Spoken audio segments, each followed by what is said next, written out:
What's going on, guys? Evan, chiropractor with Carolina Sports Clinic. And I'm Abby, a physical therapist with Carolina Sports Clinic. Today we're going to be walking you through some pre-run exercises, post-run stretches, and some strength and conditioning drills that you guys can be doing to improve your performance, reduce risk of injury, get you ready for that Labor Day around the crown race.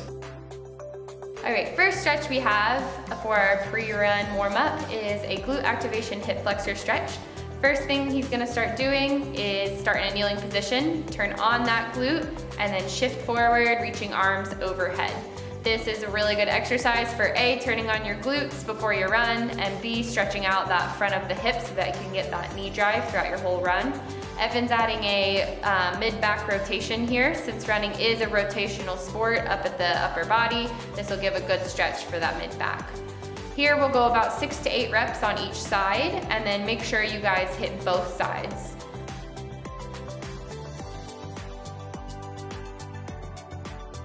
Next we have our bird dogs. So you'll go into a tabletop kneeling position. Hands will be set up right underneath shoulders and knees will be set up right underneath your hips.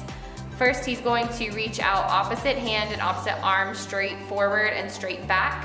Hold for about 3 to 5 seconds and then come in and touch elbow to knee. Now if you can't get elbow to knee, you can just bring your arm and your leg back to center and go out and in for reps on each side. Make sure you guys hit both sides. Typically we go about 6 to 8 reps. If you're holding it for 3 to 5 seconds, you can do fewer reps, but this is a really good exercise for getting core in the front and core in the back turned on. It's good for getting glutes turned on, and it's good for general stability of the hip. Next up, we have our single leg Romanian deadlift. So what Evan's going to do is put one foot down, get his balance, and then he's going to send the other leg back and reach down. So take your time, move slow on this one in order to keep your balance and keep your activation. If you reach your hand down, you'll feel a nice stretch in the back of your thigh.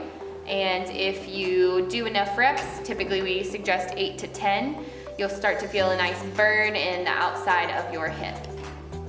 Next up we have monster walks. So for this one, you'll need a moderate sized resistance band that can go around your ankles or your feet.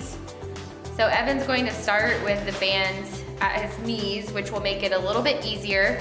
For a progression for this exercise, you can always move the band down to your ankles, and that'll increase the activation that you're getting at your lateral hip.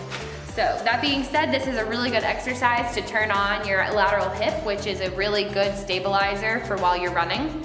In this monster walk, Evan's gonna stay nice and low and take wide steps forward, nice and controlled. Big thing Evan is doing is he's not letting his knees come too far over his toes, and he's keeping his hips back. From this side view, you can see that Evan's keeping his knees right over his ankles and not letting them come too far over his toes. So last up in our pre-run routine, we have something called skater hops. So this is what we call plyometric movement, which means that we're driving out of one single leg with explosive power. Since running is a single leg sport, this is a really good warm up to get that single leg stability. You get more stability if you hold with each jump.